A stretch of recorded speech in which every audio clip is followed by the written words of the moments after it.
The Chicago Bulls injuries have been wild this season and pretty consistent, but Billy Donovan just gave us some real updates on all the Chicago Bulls injury and how he feels about this team becoming whole again. The question is, though, can the Bulls afford to wait to become whole with the trade deadline fastly approaching? We're going to break down the latest on Josh Giddey, Zach Collins, Noa Essengue, and why Billy Donovan said Coby White got his pop back in the win over the Dallas Mavericks. We're also going to be previewing the week ahead. All that plus a little bit of the mailbag right after this.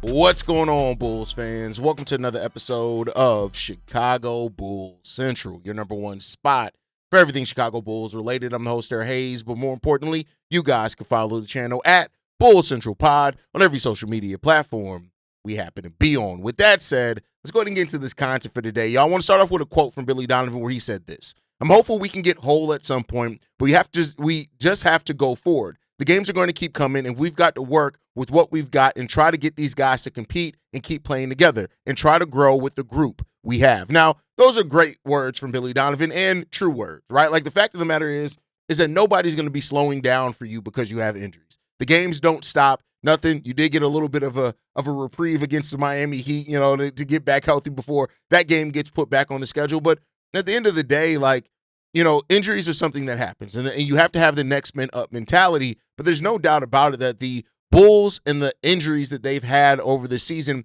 has impacted the team. I mean, we saw it, right? The energy completely went away when we had so many players down with injury with injury. But, I'm of the mindset where it still says a lot about your team when your team completely loses every bit of the identity when you have players out. But, we got Jalen Smith to return. We got Kevin Huerter to return, in the game against the Dallas Mavericks. That's good. It now leaves the Chicago Bulls with the only two players that's out is Zach Collins and Josh Giddey. And Josh Giddey, reportedly, according to Billy Donovan, he's still on track, right? So there's been no setbacks. Direct quote from Billy Donovan says, "There's been no setbacks. Everything's been good. I don't have a timetable on if he's probably on a timetable on it. He's probably not going to get a physical practice, so to speak." And much like, the same thing happened with Coby. Coby didn't get necessarily a physical practice. He got a shoot around, right? I think the same thing for Jalen Smith. They got a shoot around. So, we did get it reported that it was going to be 2 weeks with Josh Giddey being out. We're quickly approaching that 2 week deadline. That'll be Wednesday. It's 2 weeks. So the expectation is probably going to be reevaluated around that time. The more concerning injury that the Bulls still have is Zach Collins, because we don't really know what's going on with Zach Collins. And, we got a quote from Billy Donovan on this when he said this, that he expects an update Wednesday. "I'm waiting to hear from the medical team about the best course of action. At this time, Collins isn't expected to undergo a surgical procedure."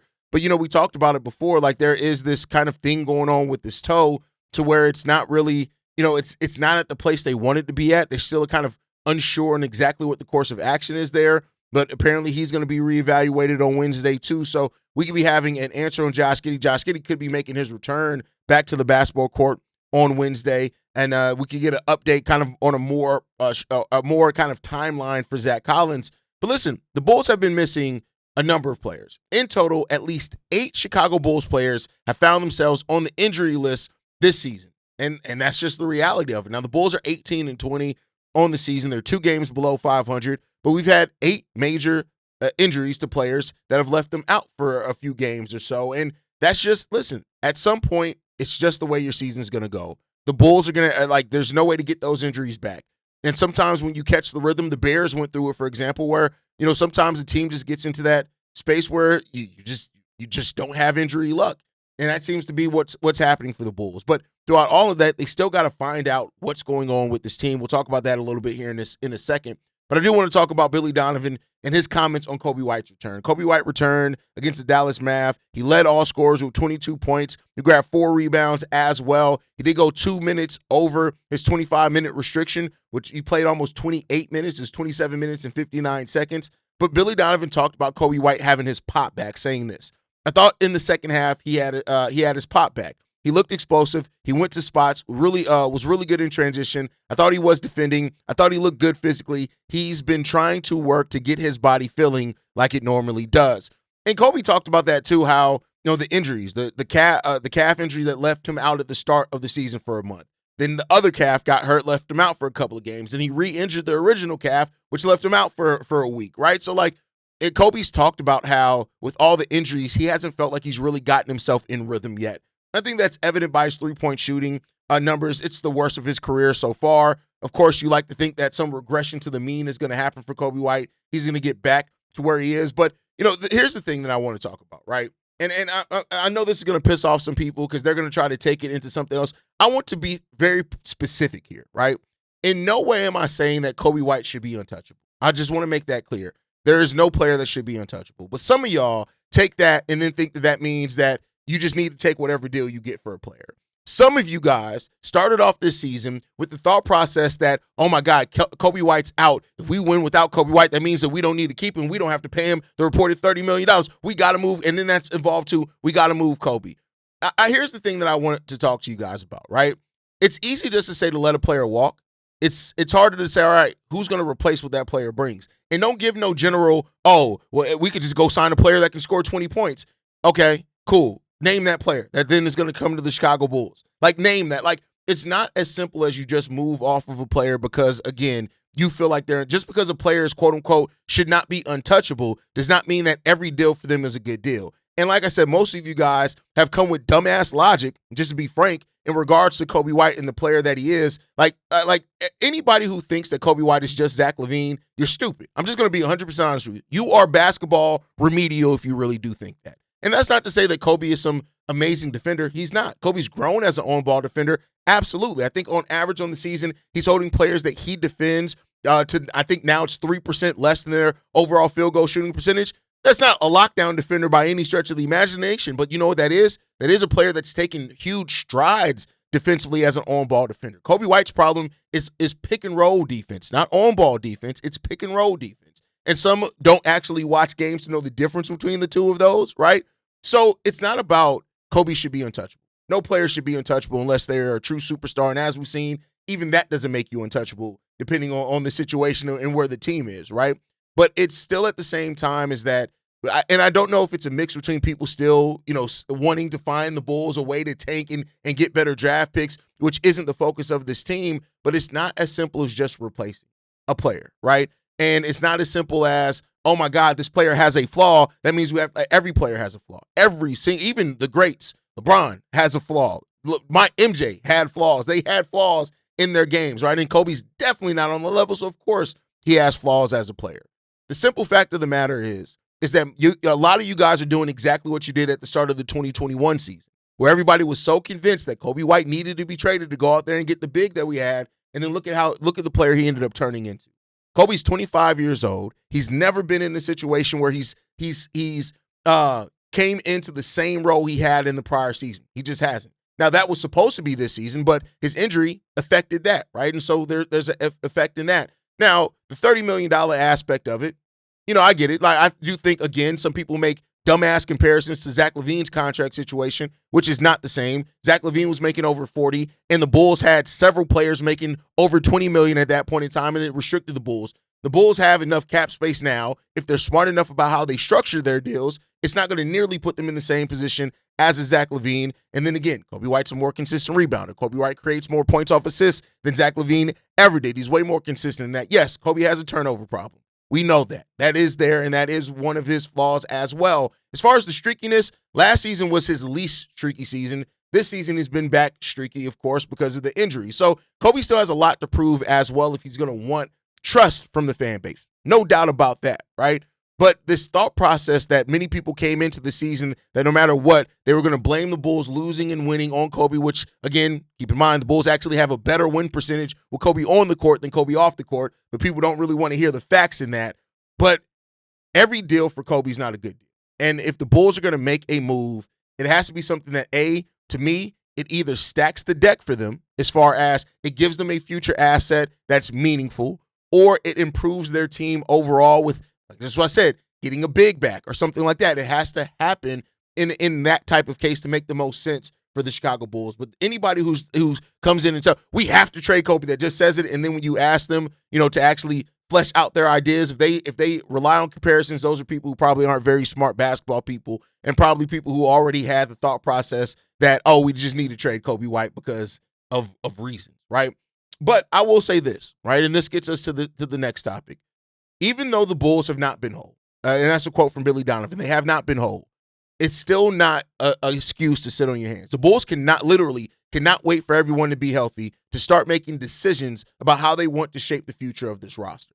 And that's just the reality of it. Now, we're pretty much all back healthy. Josh Giddey will be back soon. We'll see what happens with Zach Collins in the update that we hopefully get Wednesday or Thursday, because the team may get it Wednesday. They may not release it till Thursday. So whenever we get the information on exactly how that reevaluation goes for Zach Collins, but you can't wait for that.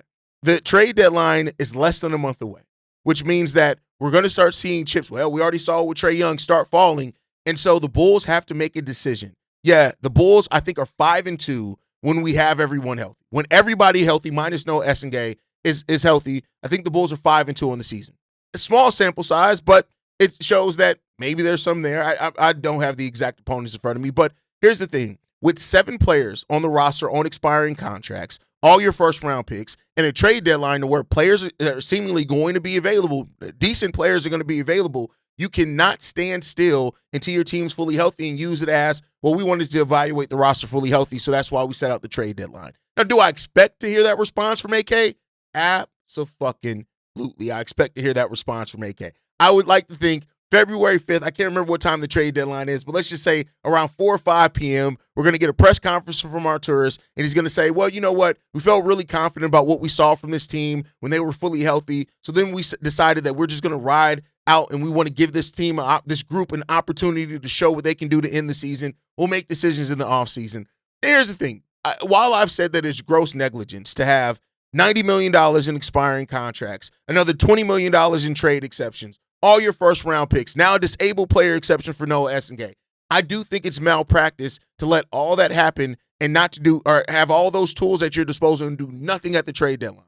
But I will say this, is that if the contracts are expiring, which means you're going to have cap flexibility, which means the Bulls can still absorb salaries if they decide to do so.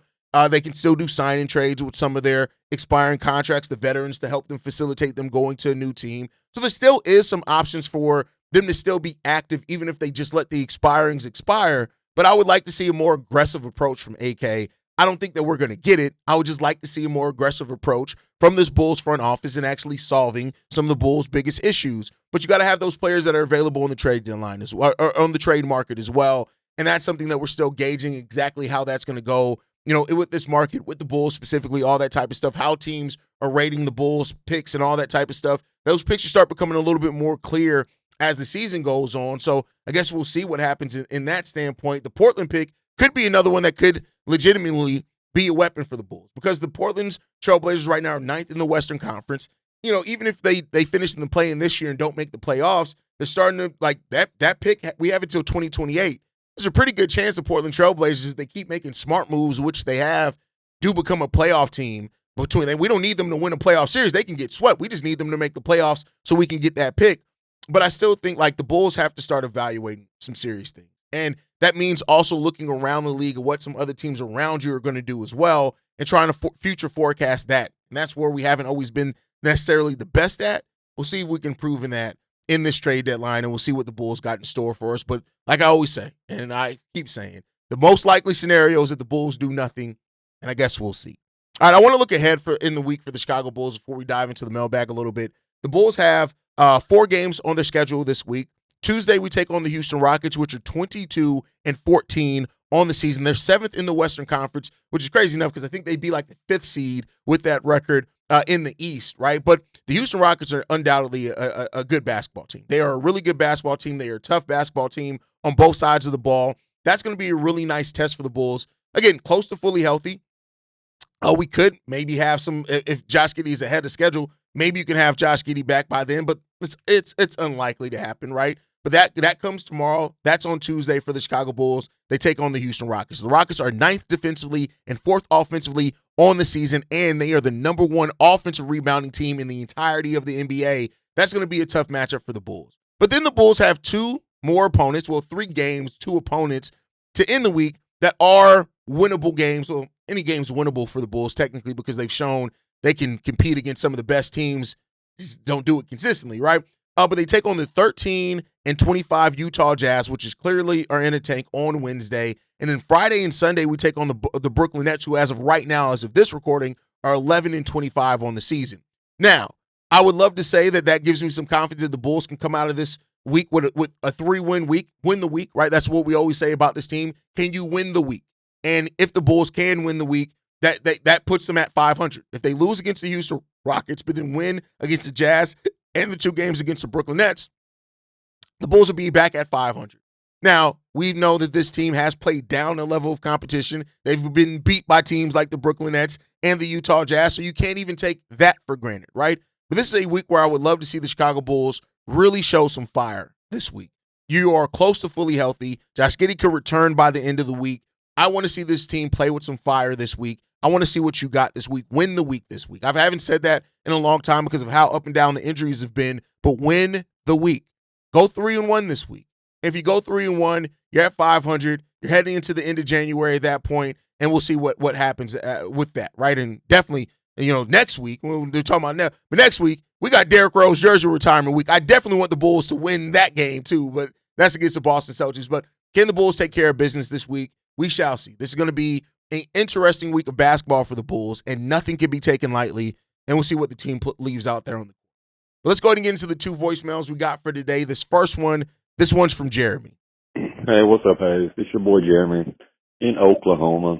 Hey, I'm at work on a break watching your show, and I saw the Knicks wanting Coby and Ayo. I definitely don't want to lose both of them for sure.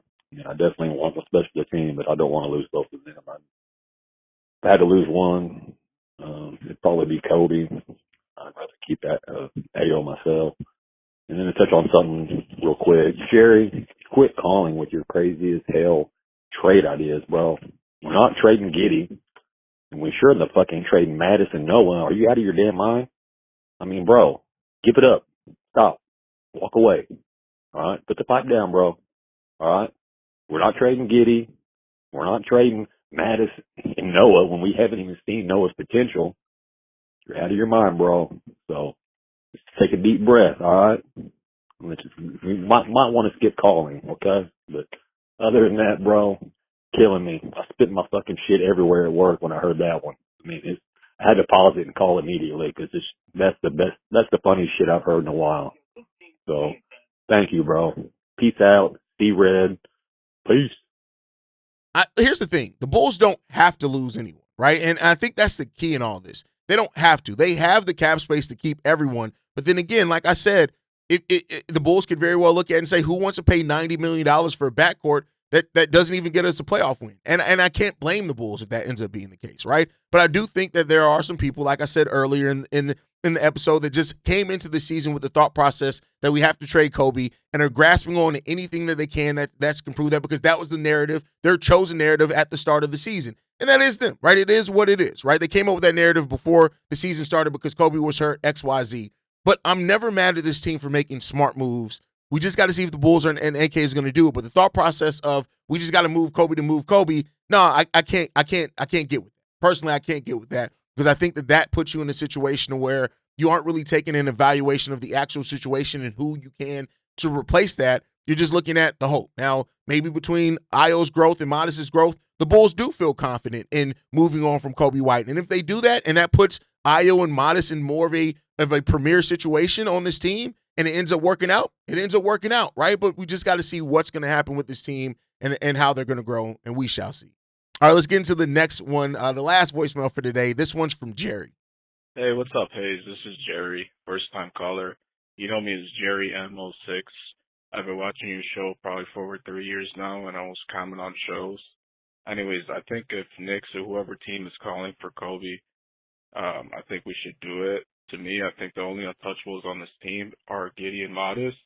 Yeah, you could say Ayo is also another untouchable, but also depends on the trade package. If anything, I think the Bulls should move most of our expiring contracts, go after a guy like Zion or Zubac, like you said, or find another shooter to replace Coby. Tell me what you think, please. All right, like I said earlier, just because a player is untouchable doesn't mean every deal is the right deal. And the Knicks offer, for example, like I said, I basically said it's probably going to be built around Mitchell Robinson and maybe no draft compensation back. It's probably not going to happen. Like, that's not a great value back for you with Mitchell Robinson being often injured, stuff like that, and a free agent at the end. There's not a great value for you. Now, with people who said that, oh, well, you got to get Mikal Bridges back. I think some people don't realize how often when they say, well, I'd absolutely have to, if there's no player, that if we're not getting this player back in that trade, no trade. Okay, fine, right? Stick to your laurels there. But at the same time, that's going to make you AK because so much of that is going to be deals that then you're not like people. I wouldn't trade with Atlanta unless we're getting Dyson back. Okay, they're probably going to hang up the phone. You cool with that? If you're cool with that, all right, cool. Knicks, let's hang up on them if they're not giving Mikal Bridges. Okay, they're probably going to hang up, but that's fine. Then where do you get to the place to where you're then like AK and no deals have gotten done because of the asking price, which goes back to why not every deal is a good deal, right? I think you just got to see how that's going to work out. And we'll see what the offers are made for Coby. We'll see. And eventually it'll come out, whether it comes out through Coby actually being traded or it comes out through what we hear after the trade deadline. We hear about every deal that was offered that wasn't taken. So we'll see how those things go for this Bulls team. But yeah, that's going to do it for today's episode of Chicago Bulls Central. Injuries or not, the games keep coming. And the deadline ain't waiting on anybody. So the Bulls going to have to make a decision. I want you guys to drop a comment down below. Should the Bulls wait for health or should they start making moves anyway? Let me know what you guys think about that down below. If you want to be part of the mailbag, you already know how to do it. You guys can call. I'll give you guys a voicemail on that one as well. Make sure you guys are following us at Bulls Central Pod. You send us any feedback, questions, comments, concerns, bullcentralpod@gmail.com. And lastly, if you want to leave a text message and our voicemail for the mailbag, the number to do so, 773-270-2799. We are the number one spot for everything Chicago Bulls related, but that is thanks to you, lovely and beautiful people. And like I like to end every episode on, stay safe, go Bulls, and always see red if you can, y'all. Peace. This has been a presentation of the Breaks Media.